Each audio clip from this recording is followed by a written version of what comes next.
샬롬 반갑습니다. 성도 여러분, 7월 20일 주의 날 예배에 참석하신 여러분들을 주님의 이름으로 축복하고 환영합니다. 오늘 우리에게 주시는 하나님의 말씀은 시편 69편 1절에서 12절까지의 말씀입니다. 우리 같이 한 목소리로 합독하도록 하겠습니다.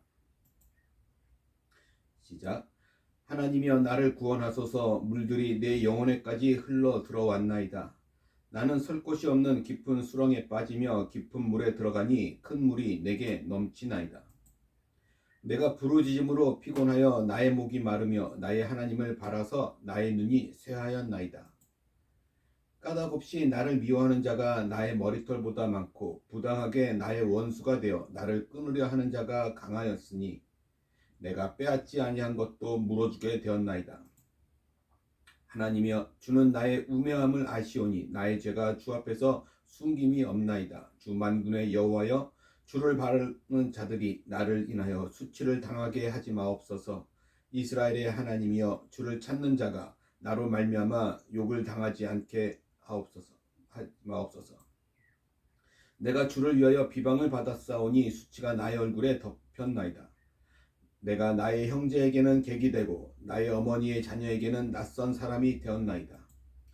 주의 집을 위하는 열성이 나를 삼키고 주를 비방하는 비방이 내게 미쳤나이다. 내가 곡하고 금식하였더니 그것이 도리어 나의 욕이 되었으며 내가 굵은 배로 내 옷을 삼았더니 내가 그들의 말거리가 되었나이다. 성문에 앉은 자가 나를 비난하며 독주에 취한 무리가 나를 두고 노래하나이다. 아멘. 오늘 저는 이 말씀을 가지고 고난의 시간에 라는 제목으로 하나님의 은혜를 나누고자 합니다. 성도 여러분, 각각 자신의 삶 속에 고난의 시간이 있었습니까? 혹 지금 고난의 시간을 보내고 계신 분도 있을 것이고 아니면 그 고난의 시간을 지나오신 분들도 계실 것입니다.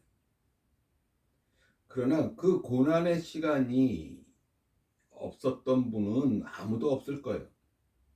그러나 그 고난의 시간은 매우 힘들기도 했지만 다르게 바라보면 매우 영광스러울 수도 있다라는 사실입니다. 자, 우리가 생각하는 고난이 무엇입니까? 고난은 무엇인가와 자꾸 부딪히고 있다는 뜻이죠. 그리고 그 고난의 시간 속에 그 사람의 본 모습이 드러나기도 합니다.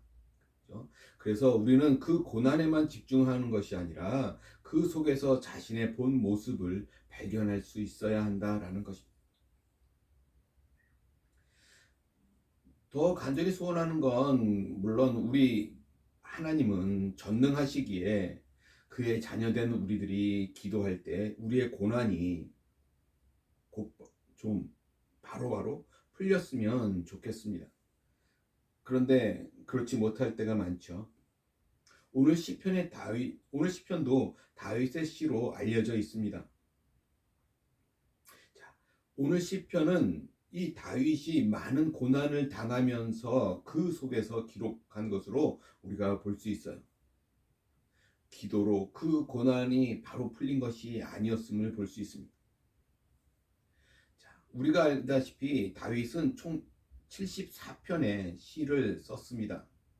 그 중에 43편이 이 아픔을 노래하는 시를 썼어요. 상당히 많은 비율이죠. 높은 비중입니다. 74편 중에 43편. 자, 다윗이 어떤 사람입니까? 다윗은 가장 뛰어난 신앙인 중에 한 명이었습니다. 그런데 그렇게 뛰어나다라고 하는 것이 어려움이 없다라는 것을 의미하지 않습니다. 오히려 어려움이 많았다는 것을 의미할 수도 있어요. 또 다윗은 위대한 업적도 많이 남겼습니다. 그런데 그러한 성공의 순간이 아니라 어려움이 많았던 그 순간에 말씀이 되는 이런 시를 남겼다라는 사실입니다. 물론 성공의 시간 속 때도 시를 많이 썼습니다.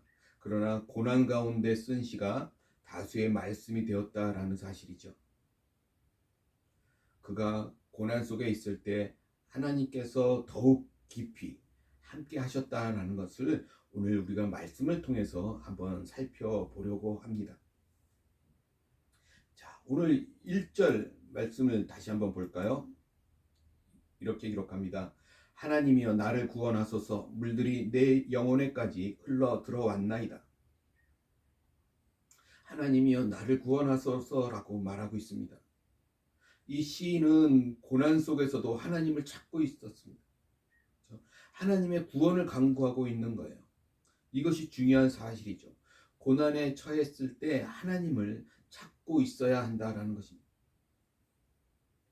고난은 모든 사람들에게 다 있습니다. 그러나 모든 사람들이 하나님을 찾는 것은 아니라는 거예요. 어떤 사람은 오히려 하나님으로부터 더 멀어지기도 합니다. 그죠? 오직 하나님을 찾는 사람들에게만 이 고난이 복이 될 것입니다. 물들이 내 영혼에까지 흘러 들어왔나이다 라고 또 표현합니다. 여기서 영혼은 성경에 보면 내 목이라고 표현되고 있어요. 그러니까 물이 목까지 찬 것을 이미지로 보여주고 있는 것 같습니다. 그죠? 어려움이 생겨서 목까지 찬 거예요. 여기서 조금만 더 어려우면 숨을 쉴 수 없어 죽게 될 것 같습니다. 그죠? 어려움은 곧 죽을 것 같이 다가옵니다. 이 고난과 어려움은 결코 쉽게 빠져나갈 길이 없는 것처럼 우리에게 다가올 때가 많습니다. 자, 시인은 신앙인이기에 고난을 만나서 하나님을 계속 찾고 있습니다. 3절 말씀 볼까요? 내가 부르짖음으로 피곤하여 나의 목이 마르며 나의 하나님을 바라서 나의 눈이 쇠하였나이다. 내가 부르짖음으로 피곤해서 나의 목이 마르며. 이 시인은 고난을 만나서 믿음을 가진 사람답게 하나님을 찾았습니다. 얼마만큼 찾아야 목이 마를 정도가 될까요? 얼마나 하나님을 바라보아야 눈이 쇠할 정도가 될까요? 그렇게 간절히 하나님을 찾았습니다. 그럼에도 상황이 바뀌지 않았어요. 자, 기도하면 꼭 바뀌는 것은 아닙니다. 오랫동안 기도하면 꼭 바뀌는 것도 아닙니다. 그죠? 목이 마르도록, 목이 상하도록 오래 기도해도 바뀌지 않을 수 있습니다. 그래도 기도해야 합니다. 그죠? 계속 기도해야 합니다. 자, 4절 보세요. 까닭없이 나를 미워하는 자가 나의 머리털보다 많고 부당하게 나의 원수가 되어 나를 끊으려 하는 자가 강하였으니 내가 빼앗지 아니한 것도 물어주게 되었나이다. 오늘 시인이 처한 상황이 또 보여줍니다. 까닭없이 나를 미워하는 자가 나의 머리털보다 많다. 까닭없이 무슨 의미입니까? 정당한 이유 없이 나를 미워하고 있는 것입니다. 지금 이 시인은 자신이 그런 부당한 대우를 받아야 할 이유가 없다라고 생각하고 있는 거예요. 그런데도 시인을 괴롭히는 사람들은 정당한 이유 없이 시인을 지금 미워하고 괴롭히고 있는 것입니다. 성도 여러분, 다른 사람들로부터 미움을 받는 것은 괴로운 일입니다.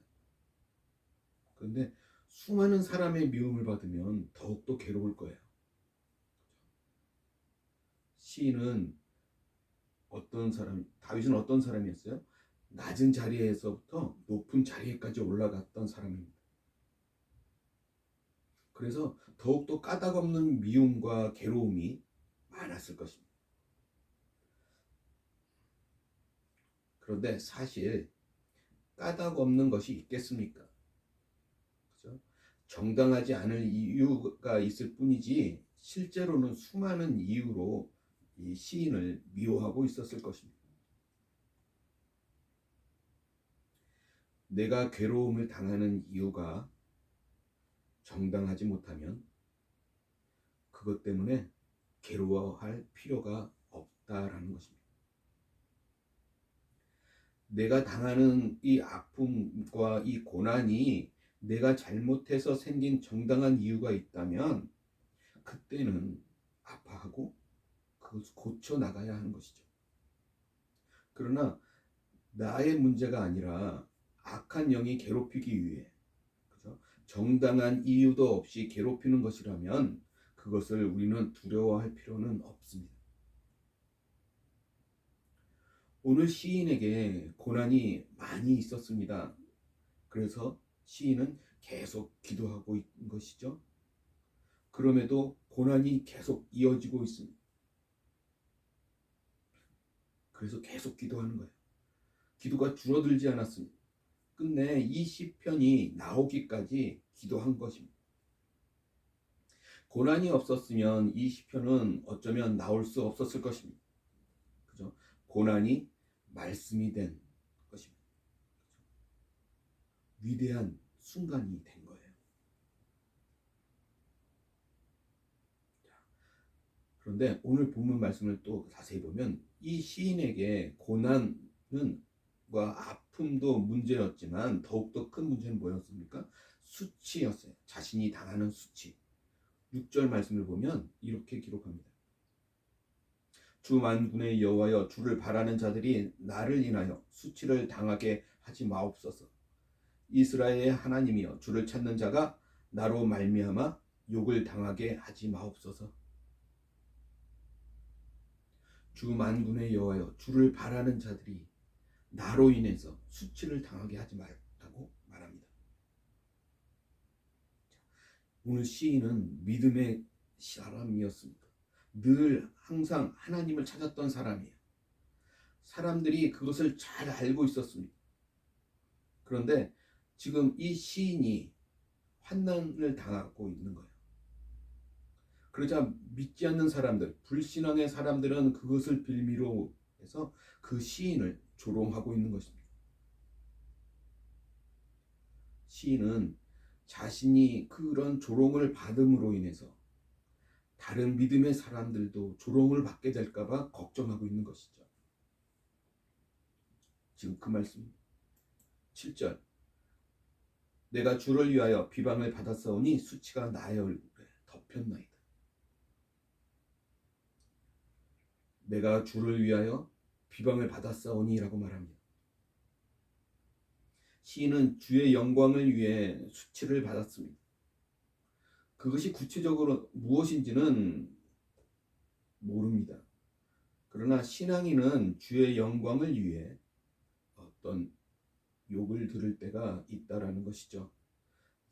왜냐하면 이 세상은 자기들의 생각과 자기들의 가치관으로 우리 믿음의 사람들을 생각하고 판단하고 욕합니다. 그래서 거짓이 진리를 욕할 때가 많습니다.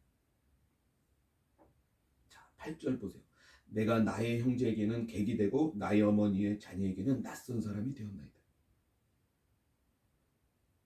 무슨 말입니까? 이것은 진리를 위해서 때로는 형제들로부터 따돌림을 당할 수도 있다라는 거예요. 지금 시인이 그런 일을 당하고 있음을 말하고 있는 것이죠. 또 9절 보세요.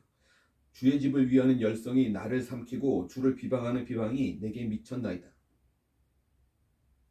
주의 집을 위하는 열성이 나를 삼켰다.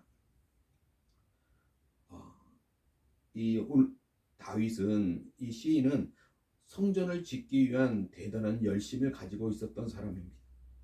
성막을 사모하는 열심을 가지고 있었습니다. 사슴이 시냇물을 찾듯이 이런 하나님의 전에서의 예배를 사모했습니다. 그런데 오늘 이 시인의 그러한 열심을 이용해서 그를 덫에 걸리게 하려는 사람들이 있었던 것 같습니다. 안타까운 일인지, 가장 거룩한 것을 사모하는 가장 순결한 마음이 조롱과 비방의 대상이 되고 이유가 된 것입니다. 그러나 시인은 이러한 고백 이후에 제자들이 예수님의 모습에서 이 시를 생각나게 하고 있습니다. 요한복음 2장 17절 말씀을 보면 이렇게 기록합니다. 제자들이 성경 말씀에 주의 전을 사모하는 열심이 나를 삼키리라 한 것을 기억하더라. 요한은 예수님께서 성전 정화를 하시던 그 사건 속에서 이 시편의 말씀을 기억해냈다라는 것입니다. 또 바울도 로마서 15장 3절에서 이 구절을 말합니다. 이렇게 이야기하죠. 그리스도께서 자기를 기쁘게 하지 아니하셨나니 기록된 바 주를 비방하는 자들의 비방이 내게 미쳤나이다 함과 같으니라. 그죠? 가장 안타까운 순간이 가장 영광스러운 순간이 되는 것입니다. 이 오늘 시인의 모습에서 예수님의 모습이 겹쳐 보이는 것 얼마나 큰 영광이었겠습니까? 그죠? 영원한 훈장이 되지 않았겠습니까? 또 바울은 갈라디아서 예수의 흔적에 대해서도 이렇게 말합니다. 갈라디아서 6장 17절 이후로는 누구든지 나를 괴롭게 하지 말라. 내가 내 몸에 예수의 흔적을 지니고 있노라. 하나님의 나라를 위해서 사역을 하다가 돌에 맞아서 육체에 흉터가 생겼는지 아니면 안질로 인한 시력을 크게 잃었는지는 모르겠으나 여하튼 예수님의 영광을 위해서 그가 받은 고난의 흔적이라는 것입니다. 바울에게 그것은 수치가 아니라 영광이었습니다. 자, 또 오늘 본문 10절 말씀 볼까요? 이렇게 이야기합니다. 내가 곡하고 금식하였더니 그것이 도리어 나의 욕이 되었으며 금식했더니 나의 욕이 되었다. 시인은 겸손히 낮아지며 하나님 앞에서 엎드려 기도하였지만 사람들은 그것조차 욕하고 조롱하였다라는 거예요. 또 12절에 보세요. 성문에 앉은 자가 나를 비난하며 독주에 취한 무리가 나를 두고 노래하나이다. 성문에 앉은 자, 또 독주에 취한 무리. 자, 성문에 앉은 자는 뭡니까? 높은 자리에 앉아있는 사람을 말하는 것이죠. 또 독주에 취한 무리, 술주정꾼들, 그들이로부터 또 조롱거리가 되었다라는 것입니다. 성도 여러분, 이 세상은 어떤 세상이냐면 거짓과 속임수를 사용해서 출세한 사람은 그런 사람이라 할지라도 훌륭한 사람이 되고 그렇지 못한 사람은 무시받습니다. 아주 이런 생각들이 일반적이에요. 그러나 여전히 중요한 것은 하나님께서 기뻐 받으시는 영광의 삶일 것입니다. 오직 하나님만 아시는 우리의 속마음이 영광의 삶을 사는 것입니다. 그렇다면 이 세상에서 그 어떤 수치를 당한다 할지라도 그 수치는 결코 아무것도 아니라는 것입니다. 오직 영광입니다. 영원토록 찬란하게 빛나는 영광. 오늘 말씀을 정리해 볼까요? 오늘 이 시편의 저자는 고난을 당한 것을 우리가 살펴보았습니다. 그는 그 고난의 시간에 계속해서 기도했고 계속된 고난 속에서도 끝내 이겨서 오늘 말씀, 이 시편 말씀을 기록한 것을 볼 수 있습니다. 그 고난이 영광이 되는 순간입니다. 또 시인은 고난 중에도 수치도 당하였습니다. 수많은 사람들의 조롱을 들었습니다. 그러나 그 수치와 조롱은 예수님께서 오시기 전에 예수님의 삶을 살아간 모습이 되었습니다. 그 수치와 조롱이 엄청난 영광이 되는 순간입니다. 오늘 시인은 자신의 이러한 고난이 위대한 말씀이 되고 예수님의 닮은 모습이 된다는 그 사실을 그 당시에는 알지 못했을 것입니다. 상상도 할 수 없었을 것입니다. 그러나 그 고난을 잘 이겨내므로 이렇게 영광스러운 모습이 되었습니다. 성도 여러분, 오늘 우리들의 삶도 이 시인이 살아간 삶에 결코 뒤지지 않습니다. 그래서 우리가 믿음으로 고난을 이기고 믿음 때문에 고난을 받으면 우리의 고난도 영광도 시인의 모습에 결코 뒤지지 않을 것입니다. 고난과 어려움의 시간이 또 고통의 시간이 그것으로 끝나는 것이 아니라 찬란하게 빛나는 영광의 순간이 되기를 주님의 이름으로 간절히 소원합니다. 고난 중에 있습니까? 주님을 찾으시기 바랍니다. 계속해서 주님을 찾으시기 바랍니다. 그러면 그 순간이 영광의 순간으로 풍요한 삶이 변화될 것으로 주님 간절히 소원합니다. 기도하겠습니다. 할렐루야, 전능하신 주님을 찬양합니다. 그렇습니다. 오늘 시인의 말씀처럼 고난의 시간에 주를 더욱더 찾았을 때 그 순간이 영광의 순간으로 변화되었음을 살펴보았습니다. 오늘 우리의 삶이 어렵고 힘들 때라도 항상 주님과 동행하고 주님을 신뢰함으로 주님께서 항상 올바르고 주님께서 온전한 길로 우리를 인도하고 있음을 우리가 놓치지 않게 도와주시옵소서. 그래서 어느 순간 우리의 삶이 영광의 삶으로 변화되는 그 순간이 있기를 간절히 소망하게 하여 주옵소서. 감사하며 우리 주 예수 그리스도 받들어 간절히 기도드리옵나이다.